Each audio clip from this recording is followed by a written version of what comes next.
नमस्कार दोस्तों, स्वागत है आपका एग्जाम वॉरियर में। तो आज हम करने वाले हैं आर्टिकल से रिलेटेड कुछ एमसीक्यूज।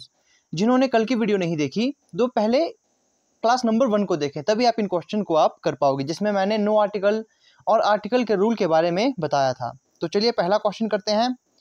तो यहाँ आप देखोगे पहला क्वेश्चन है, can you speak Spanish, can you speak dash Spanish.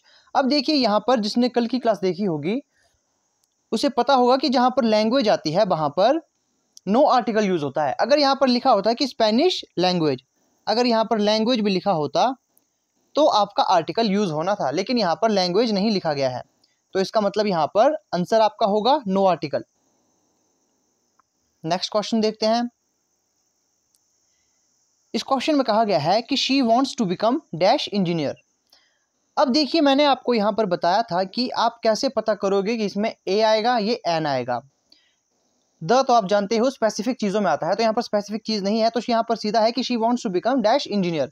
तो जब आप देखोगे इंजीनियर को आप हिंदी में लिखोगे तो यह ई से होता है इंजीनियर, इस तरह से लिखा जाएगा। तो इसका जो शुरू का अक्षर वो ई है, जो कि स्वर है, या फिर आप इसे वॉवल भी कह सकते हो। ये वॉवल है, तो वॉवल में हमेशा वॉवल के साथ जो शब्द वॉवल साउंड के साथ शुरू होते हैं उसमें एन आता है, तो यहाँ पर आएगा she wants to become an engineer.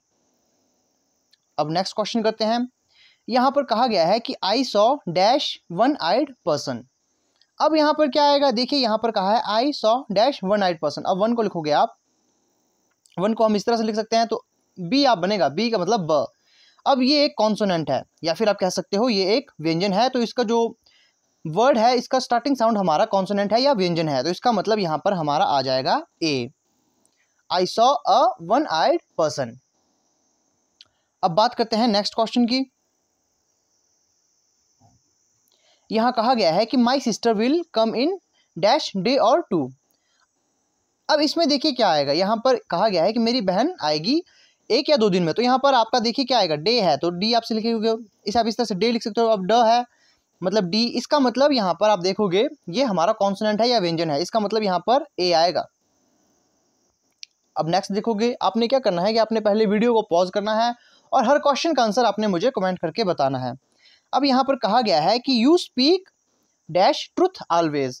अब यहाँ देखिए यहाँ पर स्पेसिफिक की बात की गई है, यहाँ पर आपके एडजेक्टिव की बात की गई है एक तरह से कि तुम हमेशा सच बोलते हो, तो यहाँ पर हमारा द आर्टिकल आएगा। अब नेक्स्ट बात करते हैं नेक्स्ट क्वेश्चन की। Spring is dash best season of dash year. अब देखिए यहाँ पर क्या आएगा, अब यहाँ देखोगे स्प्रिंग इज, यहाँ पर द बेस्ट सीजन आएगा, क्योंकि यहाँ पर एक स्पेसिफिक चीज़ की बात की गई है या फिर एक अलग चीज़ की बात की गई, क्योंकि वो बेस्ट है ऑफ द ईयर, पूरे साल में ये सबसे बेस्ट है, तो यहाँ पर आएगा spring is the best season of the year, पूरे साल में सबसे बेस्ट सीजन हो रहता है, तो यहाँ पर आपका ऑप्शन ए हो जाएगा।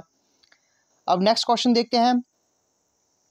नेक्स्ट क्वेश्चन में है we had dash very nice meal dash vegetables were specially good.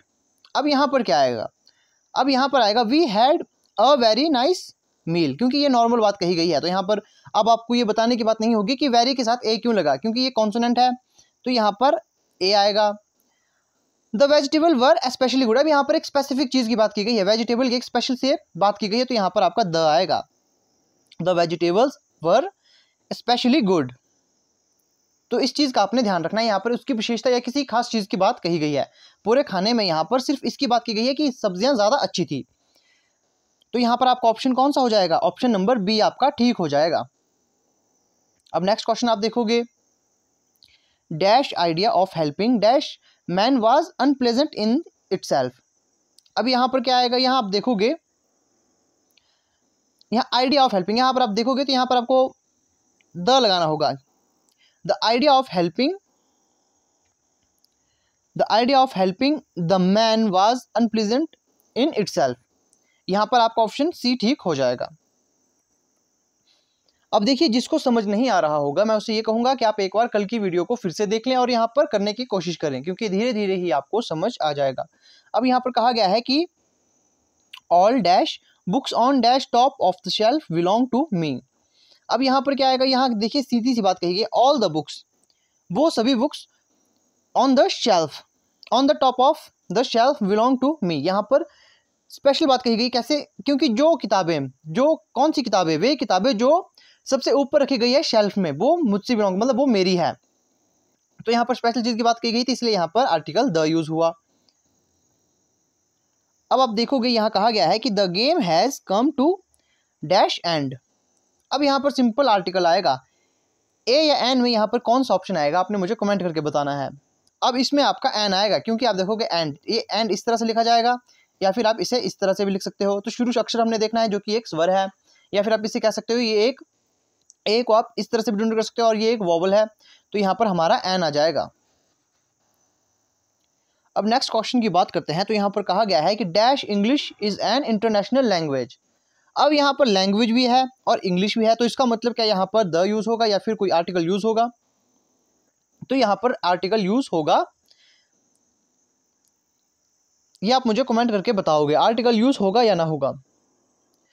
यहाँ पर आर्टिकल अभी भी यूज नहीं होगा, क्योंकि यहाँ पर इंग्लिश जो लैंग्वेज दी गई है उसके सामने, उसके साथ लैंग्वेज शब्द नहीं लगा गया है। इसका मतलब यहाँ पर नो आर्टिकल ही आपका ऑप्शन आएगा। इस चीज़ का आपने ध्यान रखना है, जब तक इस इंग्लिश के साथ लैंग्वेज नहीं आता, English language is an international language, तो यहाँ पर आर्टिकल यूज होता है, ऐसे यहाँ पर आर्टिकल यूज नहीं होगा। अब नेक्स्ट क्वेश्चन देखते हैं। Shiv Kumar was dash best student in the class.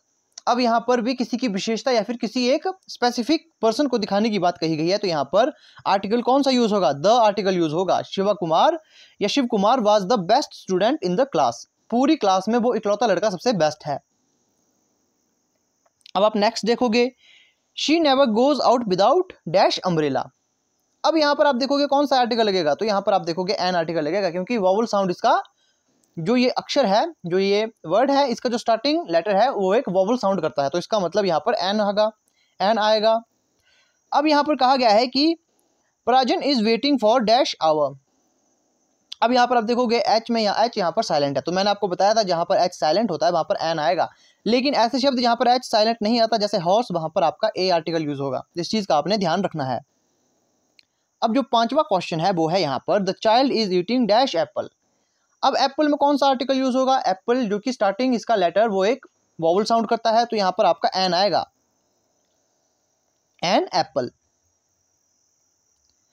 अब छठा क्वेश्चन है, यहाँ पर कहा गया है कि please give me dash paper I gave you. Please give me dash paper I gave you, तो यहाँ पर आप देखोगे पेपर है, तो पेपर एक जो स्टार्टिंग इसका लेटर या साउंड है वो है कॉन्सोनेंट का है, तो यहाँ पर आपका ए आएगा। Please give me a paper I gave you, जो मैंने तुम्हें दिया था उसे मुझे वापस करो पेपर को। तो यहाँ आप देखोगे अब सातवां क्वेश्चन है dash rich should help the poor. अब यहाँ पर क्या आएगा?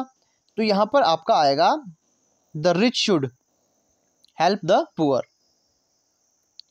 अब यहाँ पर आठवां है, आप देखोगे I went to dash airport to catch a flight to Mumbai. अब यहाँ पर एक स्पेसिफिक बात कही गई है कि मैं एयरपोर्ट क्यों गया, एक स्पेशल रीजन से गया, क्योंकि मुझे फ्लाइट पकड़नी थी मुंबई के लिए। तो यहाँ पर आपका आर्टिकल कौन सा यूज होगा? आर्टिकल द यूज होगा। He has to high dash option of himself. अब यहाँ पर क्या आएगा? तो यहाँ पर सिंपल आर्टिकल आपका देखिए ऑप्शन, ऑप्शन जो अगर आप हिंदी में लिखोगे तो यहाँ पर ऑप्शन इस तरह से लिखा जाता है, ओ ये एक स्वर है, तो यहाँ पर आप देखोगे क्या आएगा? एन आएगा, तो यहाँ पर एन आएगा। He has to high an option of himself. अब आप यहां देखोगे rose is dash beautiful flower. अब आप यहां देखोगे रोज क्या है? एक अच्छा ब्यूटीफुल फ्लावर है, तो यहां पर कौन सा आर्टिकल यूज होगा? तो आप देखोगे यहां पर ब्यूटीफुल है, तो ये फिर इस तरह से लिखा गया है, हिंदी में आप इसे बी या फिर ब्यूटीफुल इस तरह से लिख सकते हो। तो ये शुरू का शब्द इसका ब है जो कि कॉन्सोनेंट है, तो यहाँ पर आपका ए आएगा। रोज इज अ ब्यूटीफुल फ्लावर। तो अब बात करते हैं नेक्स्ट क्वेश्चन की। तो यहाँ पर कहा गया है कि every child jumps with joy at the sight of dash elephant. अब यहाँ पर एलिफेंट है, तो आप देखोगे इसका जो स्टार्टिंग जो लेटर है वो एक वॉवल साउंड करता है, ई हमारा वॉवल साउंड करता है, तो यहाँ पर आप देखोगे यहाँ पर आएगा एन, तो ऑप्शन नंबर बी हमारा ठीक हो जाएगा। अब बात करते हैं नेक्स्ट क्वेश्चन की। तो यहाँ पर कहा गया है कि gold mine here is of poor quality dash gold mine here is of poor quality. तो यहाँ पर आर्टिकल द यूज होगा, क्योंकि यहाँ पर एक स्पेसिफिक जगह की बात की गई है कि जो यहाँ की गोल्ड माइन है उसकी जो क्वालिटी है वो काफ़ी पुअर है।